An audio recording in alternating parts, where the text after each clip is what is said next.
Titik terendah tretan muslim tapi nggak ada kapoknya. Kalau aku titik terendah kayaknya kasus babi kurma sih itu. Bukannya Anda ketawa-ketawa itu? Anda video yang mana sih ketawa-tawa? Nggak ada. Nggak ada. Bukannya itu, Enggak, saya kebetulan perkenalan saya sama Muslim pertama itu. Dari Emang dia. shock banget dia.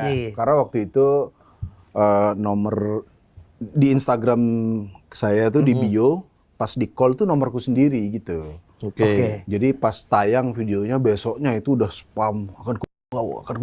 Udah di situ. Padahal saya masak haram kan. Haram. Yang halal darah saya waktu itu. Soalnya Enggak, tapi komen kasus orang.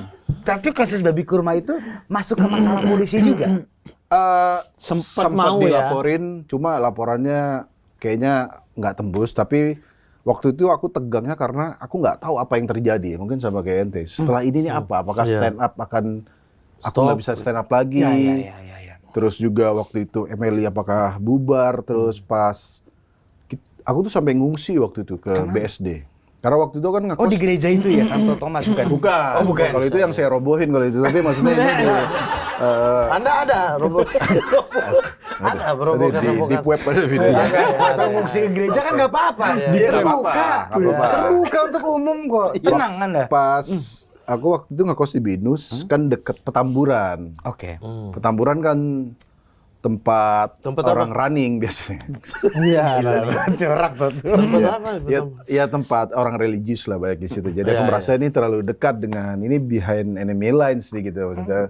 Akhirnya aku sampai ngungsi terus sosmed nggak main. Ya kenapa? Kenapa nggak di rumah aja santai? Emang ada apa? Rumah saya di kosan maksudnya. Emang di kosan Karena aku kenapa? takut misalnya ormas datang. Oh, yang nggak suka sesama umat Anda seperti biasa ya? Ini sebenarnya dia udah nahan ini. Dari episode 1 lah. Sorry. Season 1 dia udah Tapi karena nggak waktu akan masuk itu- case polisi kan? Waktu itu sempat dilaporin. Aku juga bingung waktu itu ke MLI orang tuh bawa somasi. Meskipun aku merasa udah kayak artis di somasi gitu. Pernah merasa gitu sih. Tapi deg-degan waktu itu. Coki deg-degan juga waktu itu sampai ngungsi seminggu langsung. Dan kita nggak ada backupan hukum, nggak ada pengacara. Dan kemana ini? Apakah aku harus kembali ke Madura? Ada itu pikiran itu. Setakut itu. Takutnya karena ini gimana exitnya? Berarti kalau kembali ke Madura asumsinya jauh lebih aman. Enggak juga sih, meskipun ada ancaman juga sih di sana.